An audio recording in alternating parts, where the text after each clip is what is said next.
So we need to look at email retention and email archiving.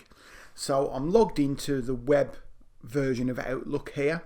I've got an email there and I can reply to that email, I can forward it, whatever.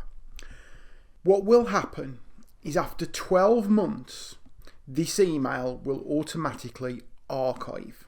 This is done so that it just frees up a little bit of space. And here's what happens. Currently, it's in the inbox. And after 12 months, that email will move automatically. And if you scroll down, you'll find it. There'll be this thing here, in place archive. Now, at the moment, this account has not had any archived emails. But what will happen is underneath in place archive, it will start building the same folder structure that you have up here. So if you've got an inbox, and then you've got a work folder, and then you've got a finance folder.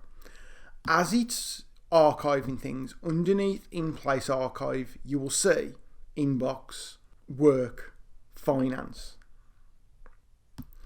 So if you feel that there's an email missing, the first thing to do is to just go down the left hand side of the screen and check this in place archive just to see if the email's been archived. If you're in full Outlook and you don't have that in place archive, then log in through the web browser. It's just to do with the license that's attached to your email. So even if you don't have it in your full Outlook, you will have it in the web Outlook. So after 12 months, an email is archived. After 2 years, an email is deleted.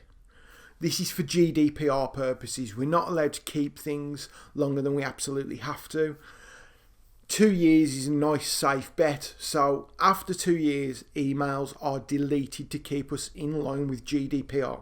If there is an email that you need to keep beyond 2 years, first thing you need to do is decide if you really do need to keep that email beyond 2 years, particularly if it stores sensitive information.